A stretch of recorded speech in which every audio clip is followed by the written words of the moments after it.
Hello നമസ്കാരം. താരസൗണ്ട് കിച്ചണിലേക്ക് എല്ലാവർക്കും സ്വാഗതം. നമുക്ക് നോയമ്പ് കാലത്ത് ബീഫ് കറിക്ക് പകരം കൂട്ടാൻ പറ്റിയ ഒരു അടിപൊളി മസാലക്കറിയുടെ റെസിപ്പി ആയിട്ടാണ് ഇന്ന് വന്നേക്കുന്നത്.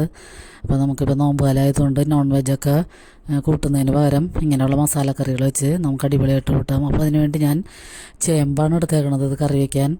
വലിയ നീളത്തിലുള്ള ചേമ്പ്, ചെറിയ ചേമ്പല്ല.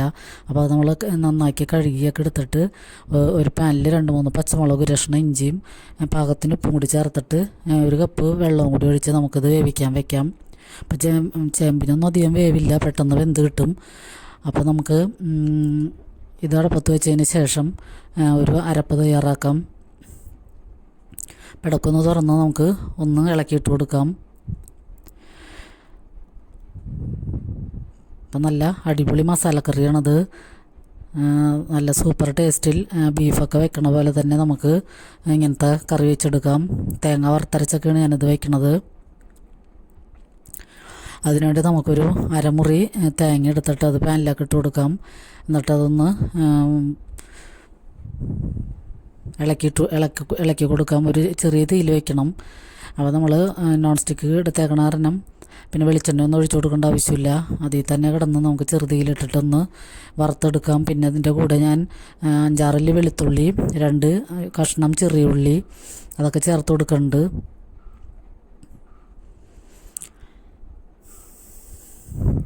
പിന്നെ നമ്മൾക്ക് ഇത് നന്നായിട്ടൊന്ന് വറവായി കഴിഞ്ഞ് കഴിയുമ്പോൾ നമുക്ക് ഫ്ലെയിം ഓഫ് ചെയ്തതിന് ശേഷം പൊടികൾ ചേർത്ത് കൊടുക്കാം. ഒരു 3 ടീസ്പൂൺ മല്ലിപ്പൊടി, 2 ടീസ്പൂൺ മുളക് പൊടി, ഒരു 1/2 ടീസ്പൂൺ മഞ്ഞൾപ്പൊടി, ഇത്രയും ചേർത്തിട്ട് പിന്നെ ഞാൻ 1 ടീസ്പൂൺ മസാലപ്പൊടിയും കൂടി ചേർക്കുന്നുണ്ട്. അപ്പോൾ നമ്മൾ വേറെ സ്പൈസസ് ഒന്നും ഇതിൽ ചേർക്കേണ്ട ആവശ്യമില്ല. പട്ട, ഗ്രാമ്പു, ഏലക്കായ, കുരുമുളക് ഇതൊക്കെ ചേർത്ത് ഞാൻ വീട്ടിൽ തന്നെ പൊടിച്ച് വെച്ചേക്കണ മസാലയാണ്. അപ്പോൾ അതിൻ്റെ ഒരു സ്പൂണും കൂടിയും 1 ടീസ്പൂൺ കൂടി ചേർത്ത് കൊടുത്താൽ മതിയാകും.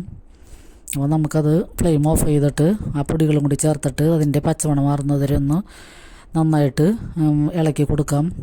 അതിന് ശേഷം നന്നായിട്ട് ചൂടാറിയതിന് ശേഷമാണ് ഞാൻ മിക്സിയിൽ ഇത് അടിച്ചെടുക്കുന്നത്. അപ്പോൾ ഞാൻ തേങ്ങയൊക്കെ അടിച്ചെടുക്കണ പോലെ തന്നെ വെള്ളമൊക്കെ ചേർത്തിട്ട് തന്നെയാണ് മിക്സിയിൽ അടിച്ചെടുക്കുന്നത്.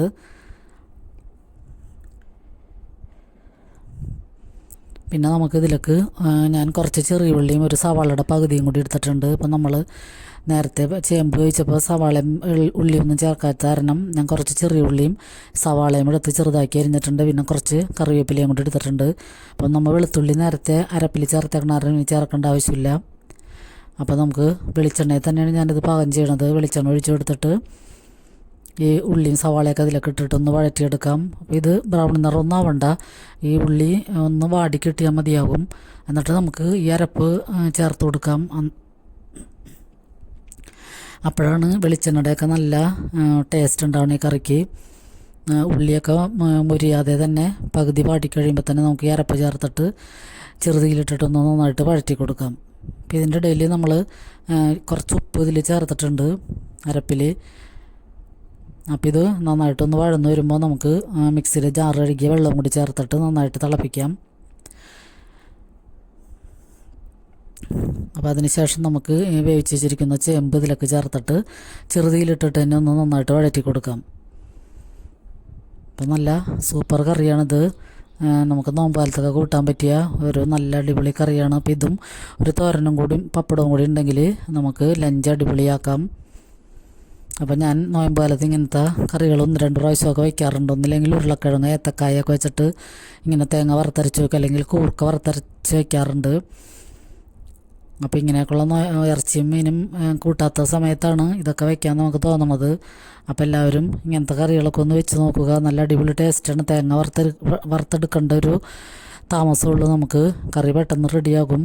പിന്നെ നമ്മുടെ അടിപൊളി ചേമ്പ് വറുത്തരച്ച കറി ഇവിടെ റെഡിയാണ്. അപ്പോൾ എല്ലാവരും ഈ കറി ഒന്ന് ട്രൈ ചെയ്ത് നോക്കുക. അപ്പോൾ ലൈക്ക് ചെയ്യണവർക്കും കമൻറ്റ് ചെയ്യണവർക്കൊക്കെ ഒത്തിരി നന്ദിയുണ്ട്. പിന്നെ വീഡിയോ സ്കിപ്പ് ചെയ്യാതെ എല്ലാവരും കാണണം. അപ്പോൾ നിങ്ങൾ കണ്ടുകൊണ്ടിരിക്കുമ്പോൾ തന്നെ ഒന്ന് ലൈക്ക് ചെയ്യാൻ ആരും മറക്കരുത്.